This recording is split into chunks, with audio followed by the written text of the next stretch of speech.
बच्चों नमस्कार। बच्चों हम लोग कक्षा 10वीं गणित में महत्वपूर्ण प्रश्नों की श्रृंखला देख रहे हैं बच्चों। इस श्रृंखला के अंतर्गत हम लोग पढ़ रहे हैं 5 व 6 अंकों वाले महत्वपूर्ण प्रश्नों को। बच्चों इसके पूर्व के भागों तक हमने लगभग 13 प्रश्नों को हल कर लिया है। आज हम 20 भाग में देखेंगे प्रश्न क्रमांक 14 वहां से और इनके आगे को प्रश्नों को। तो चलिए बच्चों शुरू करते हैं। प्रश्न क्रमांक 14 प्रश्न है, कुछ लोगों को क्रमशः 100 रुपये, 200 रुपये, 300 रुपये, 400 रुपये 10% वार्षिक साधारण ब्याज की दर से उधार दिया गया। एक वर्ष के बाद उनसे मिलने वाले ब्याज के लिए एक आलेख बनाइए। क्या बनाना है हमको? आलेख बनाना है। आलेख बनाने से पहले हम ब्याज की गणना कर लेते हैं बच्चों। और साधारण ब्याज का सूत्र आप सबको मालूम है। क्या है साधारण ब्याज का सूत्र? साधारण ब्याज बराबर होता है मूलधन गुणित दर गुणित समय और पूरी का बटे होता है 100। इस सूत्र के इस्तेमाल से आपको हल करना है 100 रुपये, 200 रुपये, 300 रुपये और 400 रुपये के लिए 10% वार्षिक ब्याज की दर से आपको एक आलेख बनाने के लिए ब्याज की गणना करना है। अब यहाँ पर देखेंगे सबसे पहले 100 रुपये पर ब्याज। 100 रुपये प्रश्नानुसार दिया हुआ है। 100 रुपये शुरू करना है। 100 रुपये, 200 रुपये, 300 रुपये, 400 रुपये। तो सबसे पहले 100 रुपये पर ब्याज हम निकाल लेते हैं। 100 रुपये पर ब्याज, तो 100 रुपये पर ब्याज निकालेंगे। 100 गुणित दर आपका 10% दिया, समय एक वर्ष का ही निकालना है बच्चों, बटे 100 काट देने से यहाँ पर हमको 10 रुपये ही प्राप्त होगा। उसी प्रकार हम 200 रुपये पर ब्याज निकाल लेते हैं। 200 रुपये पर ब्याज, जब हम 200 रुपये पर ब्याज मालूम करेंगे तो हमको 200 गुणित 10 गुणित 1/100 करना पड़ेगा, अर्थात 100 दूनी 200, 2 10 हम 20 रुपये हमको प्राप्त होगा। आगे बढ़ते हैं। अब 300 रुपये पर साधारण ब्याज निकालेंगे तो 300 रुपये पर ब्याज कितना हो जाएगा, यहाँ पर लिख लेते हैं। 300 रुपये पर ब्याज, 300 मूलधन हो जाएगा गुणित 10% दर है, समय 1 वर्ष, बटे 100, 100 या 300, 3 दहम 30 रुपये हो जाएगा। उसी प्रकार 400 रुपये पर, कितने रुपये पर? 400 रुपये पर 400 गुणित 10% गुणित 1/100 बराबर 100 चौक 400, 4 दहम 40 रुपये। कितने रुपये प्राप्त हो जाएगा बच्चों हमको? 40 रुपये। इसे आप क्या करेंगे, एक सारणीबद्ध से सारणी में बना लेंगे, सारणीबद्ध तरीके से इसको लिख लेंगे। कैसे, ध्यान से समझिएगा। इस तरह से आप एक टेबल बना लीजिए। टेबल बना लेने से क्या है, आप बहुत जल्दी आलेख बना पाएंगे और सही बना पाएंगे। इस तरह से एक टेबल का आप निर्माण कर लीजिए बच्चों, जिसमें एक तरफ हम लिख लेंगे मूलधन, दूसरी तरफ हम लिख लेंगे ब्याज, जो रुपए में, दोनों रुपए में है, मूलधन भी रुपए में और ब्याज भी रुपए में। हम सबसे पहले जब 100 रुपये लिए थे तो हमको 10 रुपये ब्याज मिला था। 200 जब लिए तो हमको 20 रुपये ब्याज मिल गया। 300 लिए तो हमको ब्याज 30 रुपये के रूप में प्राप्त हुआ और जब अंतिम में हमने 400 रुपये लिया तो हमको ब्याज 40 रुपये के रूप में प्राप्त हुआ। अब इसको आलेख में बनाना है। तो आलेख आपको ग्राफ पेपर बनाना है। अगर परीक्षा में प्रश्न आता है बच्चों तो आपको आलेख के लिए ग्राफ पेपर दिया जाएगा, और यदि आलेख के लिए ग्राफ पेपर नहीं दिया जाता है और प्रश्न आता है तो आप इसे लाइन में बना सकते हैं, लाइन वाली कॉपी में भी बना सकते हैं, पेज पर बना सकते हैं। चलिए बच्चों, आपको मैं बना हुआ ग्राफ प्रस्तुत करता हूं। बच्चों इस आलेख को बहुत ध्यान से देखिए और ध्यान से देखने से आपको समझ में आएगा। नीचे x अक्ष है, इसको मूलधन माना गया। इधर y अक्ष है, इस y अक्ष को ब्याज मान लिया गया। अब यहाँ पर देखेंगे बच्चों, 100 रुपये मूलधन था तो ब्याज था 10 रुपये, अर्थात 100 10 इसके निर्देशांक हो गए। 200 रुपये मूलधन था, ब्याज था 20 रुपये, ये देखिए यहाँ पर ये निर्देशांक हो गया 200 और 20। इसी प्रकार 300 रुपये मूलधन पर 30 रुपये ब्याज था, 300 और 30 ये इसके निर्देशांक हो गए। फिर 400 रुपये था तो उसके ब्याज थे 40 रुपये। इनको बिंदु शून्य से मिलाते हुए इस प्रकार जाएंगे, सीधी रेखा प्राप्त होगी हमको, और ये जो सीधी रेखा प्राप्त हुई है यही अभिष्ट आलेख होगा इस प्रश्न का। तो इस तरह से हम 1 वर्ष के बाद मिलने वाले ब्याज के लिए एक आलेख बना सकते हैं, और आलेख को बहुत आसानी से बना सकते हैं बच्चों, जैसा कि आपको आलेख चित्र में दिखाई दे रहा है। तो चलिए बच्चों चलते हैं अगले महत्वपूर्ण प्रश्न की ओर। किशन इलाहाबाद बैंक में सावधि जमा के रूप में 20,000 रुपये 1 वर्ष के लिए 16% वार्षिक ब्याज की दर से जमा करता है।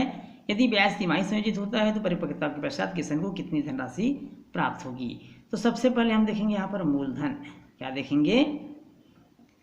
मूलधन, और मूलधन को हम मान लेते हैं P से इंडिकेट किया जाता है। ये दिया है प्रश्न में 20,000 रुपये। कितना दिया बच्चों? 20,000 रुपये। समय दिया हुआ है 1 वर्ष, समय T या N कह सकते हैं। समय दिया हुआ है 1 वर्ष। अब चूंकि तिमाही गणना करना यहाँ पर प्रश्न में लिखा हुआ है, तिमाही संयोजित होती है, तो 1 वर्ष में कितने तिमाही होता है बच्चों? 4 तिमाही होता है, क्योंकि 1 वर्ष में 12 महीना होता है और 12 महीना को आप 3 से भाग कर देंगे, तिमाही अर्थात 3 से भाग करेंगे तो 4 तिमाही हमको प्राप्त हो जाएगा। दर को 8 से इंडिकेट किया जाता है, रेट दर। अब यहाँ पर 16% वार्षिक दिया हुआ है। जब 16% वार्षिक है तो 4 से भाग कर देने से 4% तिमाही हमको प्राप्त हो जाएगी। क्या प्राप्त हो जाएगी? दर प्राप्त हो जाएगी। अब परिपक्वता पश्चात कितनी धनराशि प्राप्त होगी, अर्थात हमको ज्ञात करना है ए, अर्थात मिश्र धन हमको ज्ञात करना है। चक्रवृद्धि मिश्र धन का फार्मूला आप सबको मालूम है। चलिए मिश्र धन का सूत्र लगाते हैं बच्चों। चूंकि यहाँ पर लिखते हैं चूंकि ए बराबर पी कोष्टक में 1 धन r बटे 100 पूरे का घात टी या एन यहाँ पर प्रदर्शित कर सकते हैं, लिख सकते हैं। पी दिया हुआ है यहाँ पर 20,000 रुपये, यहाँ पर 20,000 रुपये लिख लीजिए। आर दिया हुआ है दर 4%, समय दिया हुआ है 4 तिमाही। 20,000 रुपये, इसको काट दीजिए। 4 एकम 4 25 100, 25 एकम 25 और 26 बटे 25 हो जाएगा बच्चों। इसको हम घात 4 है इसलिए 4 बार इसको लिखेंगे। कितना बार लिखेंगे हम, 4 बार। कितने बार लिखेंगे बच्चों, 4 बार। 20,000 गुणित 26 बटे 25 गुणित 26 बटे 25 गुणित 26 बटे 25, 3 बार हो गया, और ये हो गया चौथी बार 26 बटे 25। इस तरह से हम इसे लिख लेंगे। अब इसको जब हम पूरा का पूरा गुणा कर देते हैं या पहले काट देते हैं, 5 से काट देंगे तो सरल हो जाएगा। 25 का पहाड़ा अगर आपको आता है तो 25 से भी आप काट सकते हैं बच्चों। 25 से कम 25, 25 अट्ठे 200 और फिर 2 शून्य है, इस तरह से काट दीजिए। फिर 25 से काटते हैं, 25 से कम 25, 25 एकम 25 और बच जाएगा 25 दूनी 50, 30 बच जाएगा, 300 हो जाएगा। तो 25, अब 300 को 25 से भाग कर देते हैं। यहाँ पर हो जाएगा 25 या 75, यहाँ से दिया बच्चों 25 या 75 हो जाएगा, 5 बचेगा। तो 25 दूनी 50, 32 बार में कट गया। अब यहाँ पर बच गया 32 गुणित 26, इसको हम नीचे लिख लेते हैं। 32 गुणित 26 गुणित 26 से 4 बार बचा हुआ है, तो 32 गुणित 26 गुणित 26, ये इस तरह से 26 4 बार बचा हुआ है। नीचे में बचा हुआ है 25 गुणित 25 अर्थात 625, ये बचा हुआ है। अब इस सब का आपस में गुणा करेंगे तो गुणा करने से हमको प्राप्त होगा 1,46,000 23,000, 1,46,23,232 प्राप्त होगा। पूरी का बटे हो जाएगा 625। 1 4 6 2 3 2 3 2 बटे 625। अब इसको भाग कर देते हैं, समझ में आ गया होगा, फार्मूला वही था। अब इसको 625 से भाग करेंगे तो उनको प्राप्त हो जाएगा 23,397.17 रुपये। ये हमको प्राप्त होगा और ये इस प्रश्न का क्या होगा बच्चों, आंसर होगा, उत्तर होगा। चलिए देखते हैं अगला महत्वपूर्ण प्रश्न। अगला प्रश्न बहुत ही महत्वपूर्ण है, इस प्रश्न को बहुत ध्यान समझिएगा। नवीन का वित्तीय वर्ष 2013-14 में वार्षिक वेतन 72,000 कितना है, 72,000 रुपये है। वह सामान्य भविष्य निधि में 4,000 रुपये मासिक जमा करता है, 20,000 रुपये वार्षिक जीवन बीमा की किस्त जमा करता है, 30,000 रुपये राष्ट्रीय बचत पत्र में निवेश करता है, अनाथ आश्रम में 15,000 रुपये दान करता है जिसका 50% कर मुक्त है, अर्थात वो 50% पर टैक्स देता है, 50% उसको छूट मिलती है। तो उसके द्वारा वर्ष के अंत में देय आयकर की गणना कीजिए। मोस्ट इंपॉर्टेंट क्वेश्चन है बच्चों, इसको अच्छे से समझिएगा। आयकर की दरें प्रश्न में दिया हुआ है और आयकर की दरें प्रश्न में दिया हुआ होता है।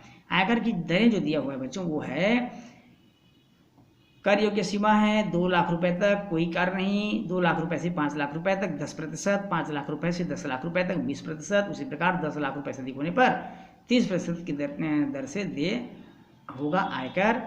और शिक्षा उपकर देय आयकर का 2%, माध्यमिक और उच्चतर शिक्षा उपकर पर 1%, कुल मिलाकर 3% बच्चों। और सभी बचत 1 लाख रुपए तक कर मुक्त है, सभी बचत पर 1 लाख रुपए तक क्या है, कर मुक्त है। तो चलिए इसकी गणना करते हैं बच्चों कि देय आयकर कितना होगा। बच्चों अब यहाँ पर प्रश्न में दिया हुआ है नवीन की कुल वार्षिक आय। तो सबसे पहले हम कुल वार्षिक आय की ओर चलेंगे। कुल वार्षिक आय ध्यान समझिएगा बच्चों, कुल वार्षिक आय ये दिया हुआ है 72,000। कितना दिया हुआ है, 72,000 रुपये। अनाथ आश्रम में जब दान करता है तो उसे 50% का छूट मिलता है। तो अनाथ आश्रम में दान की गई राशि बराबर है 15,000। अब इस 15,000 का 50% उसको छूट मिलता है, अर्थात 7,500 रुपये पर उसे टैक्स देना है और 7,500 रुपये पर उसको छूट मिल जाता है। अब 72,000 में 7,500 पर उसको छूट मिल गया तो कुल कितना बच गया उसके पास, तो शेष आय हो जाएगी इसकी, शेष आय जिस पर उसे टैक्स देना है 72,000 रुपये में 7,500 पर उसको छूट मिलता है, तो उनके पास बच जाएगा 71,000। प्रश्न गलत है बच्चों, 7,20,000 उसका इनकम था, यहाँ पर एक शून्य बढ़ा लेंगे। 7,20,000 रुपये था। प्रश्न हमने यहाँ पर गलत लिखा था। प्रश्न में जो 72,000 बोल रहे हैं वो 7,20,000 रुपये था। कितना था? 7,20,000। प्रश्न को सुधार लेंगे। 7,20,000 रुपये, ये था 7,20,000 रुपये। यहाँ पर हमने गलत लिखा था, 7,20,000 रुपये है। चलिए आगे और देखते हैं बच्चों। प्रश्न सुधार लिए, इसके बाद हल कर लेते हैं। अब यहाँ देखिए 7,20,000 में 7,500 घटा देंगे तो 7,12,500 बच जाएगा। 7,12,000 कितना बच जाएगा? 500 रुपये, इतना बच जाएगा। अब यहाँ पर 7,20,000 था, अब ये हो गया 7,12,500 रुपये हो गया। ठीक, अब कहाँ कहाँ जमा करता है उसको देख लेते हैं। छूट कहाँ कहाँ? उसको सामान्य भविष्य निधि में, नंबर 1 सावधानी पूर्वक बनाएंगे बच्चों इस तरह के प्रश्न को। सामान्य भविष्य निधि में जमा करता है 4,000 रुपये प्रति माह जमा करता है, तो साल भर में कितना जमा करेगा? 48,000 रुपये जमा करेगा। कितना जमा करेगा बच्चों? 48,000 रुपये। LIC जीवन बीमा, जीवन बीमा में जमा करता है। जीवन बीमा में कुल मिलाकर 20,000 रुपये जमा करता है। कितना रुपये जमा करता है बच्चों? 20,000 रुपये वार्षिक प्रीमियम देता है। राष्ट्रीय बचत पत्र में निवेश कर रहा है। राष्ट्रीय बचत पत्र, ध्यान समझिएगा बच्चों, एक एक स्टेप इसी प्रकार आपको बनाना है। राष्ट्रीय बचत पत्र, राष्ट्रीय बचत पत्र में निवेश करता है 30,000 रुपये। कितने रुपये? 30,000 रुपये। इस तरह से कुल मिलाकर के वो निवेश कर रहा है। सबको जोड़ देंगे 48,000, 20,000 और 30,000 को, तो हमको प्राप्त होता है 98,000 रुपये। कितने रुपये? 98,000 रुपये वो निवेश कर रहा है, कुल मिलाकर राशि जमा कर रहा है। चूँकि छूट की अधिकतम सीमा 1,00,000 रुपये है, अतः 98,000 पर कोई कर उसको देना नहीं होगा। तो कर योग्य राशि कितनी होगी? इसमें 98,000 को घटा देंगे। चलिए देखते हैं बच्चों। अब चूंकि छूट की अधिकतम सीमा 1,00,000 थी, 98,000 कर कोई उसको टैक्स नहीं देना होगा, इसलिए हम निकाल लेते हैं कर योग्य राशि। कर योग्य राशि, अब कर योग्य राशि कितनी है जिस पर उसको टैक्स देना होगा? 7,12,500 हमने घटा कर निकाल लिया था। अनाथ आश्रम वालों को माइनस किया था, 7,12,500 आया था। इसमें 98,000 को पुनः माइनस कर देंगे, तब हमको प्राप्त हो जाएगा 6,14,500। कितना प्राप्त हो जाएगा? 6,14,500। इस पर हमको टैक्स देना है। अब चलते हैं बच्चों गणना की तरफ। क्या करेंगे? गणना। गणना में कंडीशन नंबर 1 बोलता है कि उसे 2,00,000 रुपये तक कोई टैक्स देना नहीं होगा। 2,00,000 तक कोई टैक्स नहीं है। 2,00,000 रुपये तक बिल्कुल निरंक अर्थात 0 रुपये उसको टैक्स देना है। दूसरा कंडीशन कहता है प्रश्नानुसार कि 2,00,000 से अगर 5,00,000 तक है तो उसे 10% देना है। तो 2,00,000 से 5,00,000, 2 से 5,00,000। अब 2 से 5,00,000 यहाँ पर तो 5,00,000 से भी ज़्यादा है, अर्थात 2 से 5,00,000 3,00,000 पर उसे 3,00,000 का 10% देना होगा। तो 3,00,000 का 10% निकाल लेते हैं। 3, 4, 5, 3,00,000 का हम 10% निकाल लेंगे। इस प्रकार से 0 0 कट गया। अब बच गया यहाँ पर 30,000 रुपये। कितना बच गया? 30,000 रुपये। तो 30,000 रुपये दे रहा है, 2 से 5,00,000 की भी टैक्स दे रहा है वो 30,000 रुपये। 30,000 रुपये के बाद अगला कंडीशन था 5 से 10,00,000 तक 20%। अगला कंडीशन क्या था? 5 से अगर 10,00,000 होता है, 5 से 10,00,000 तक उसको देना है बच्चों 20% देना है। अब 5,00,000 से ज़्यादा है, 10,00,000 से कम है, तो 5,00,000 से कितना ज़्यादा है? 7,12,500 था, तो 7,12,500 कितने में हमने 98,000 घटाया था, तो 6,14,500 प्राप्त हुआ था। 6,14,500 5,00,000 से 1,14,500 ज़्यादा है, अर्थात 1,14,500 का 20% उसे टैक्स देना होगा। हल कर लेते हैं इस प्रकार से। अब ये हमारा हो गया 11,450 गुणित 2। 11,450 में 2 का गुणा कर देंगे तो हमको प्राप्त हो जाएगा 22,900। 22,900 रुपये प्राप्त हो जाएगा। अब कुल देय आयकर कितना हो गया? कुल देय आयकर सबसे पहले वो दे रहा था 30,000 रुपये, उसके बाद दिया 22,900 रुपये, कुल मिलाकर यहाँ पर दे दिया वो 52,900 रुपये। कितना रुपये दे रहा है? 52,900 रुपये। अब शिक्षा उपकर कुल मिलाकर 3% है बच्चों, तो शिक्षा उपकर निकाल लीजिए। शिक्षा उपकर देय आयकर का 3%, 52,900 का 3% निकाल लीजिए। तो ये 0 0 कट गया, 3 से गुणा कर लीजिए। 3 या 27 का 7 हासिल 2, 3 दूनी 6 और 2 8, 3 पंचे 1,587 रुपये। कितना रुपये हो जाएगा? 1,587 रुपये। अब 1,587 प्लस देय आयकर बराबर कुल देय आयकर। अतः कुल देय आयकर, कुल देय आयकर, कुल देय आयकर 52,900 रुपये दे रहा था, प्लस टैक्स दिया 1587 रुपये, तो 52,900 में 1587 जोड़ देंगे तो हमको प्राप्त हो जाएगा 54,487 रुपये। इतना रुपये कुल मिलाकर वो टैक्स अदा करेगा और यही इस प्रश्न का आंसर होगा। इस तरह के प्रश्नों को बच्चों को बहुत सावधानीपूर्वक बनाना है और स्टेप बाय स्टेप बनाना है, जिससे त्रुटि होने की संभावनाएं बिल्कुल समाप्त हो जाए। तो बच्चों इस प्रश्न के साथ ही आज की क्लास में ही समाप्त करते हैं। वीडियो अच्छा लगे तो वीडियो को लाइक और शेयर करिएगा। यदि आप चैनल में नए हैं तो चैनल को सब्सक्राइब करना बिल्कुल नहीं भूलिएगा। बच्चों आपसे फिर मुलाकात होगी अगले क्लास में महत्वपूर्ण प्रश्नों के साथ। तब तक के लिए नमस्कार।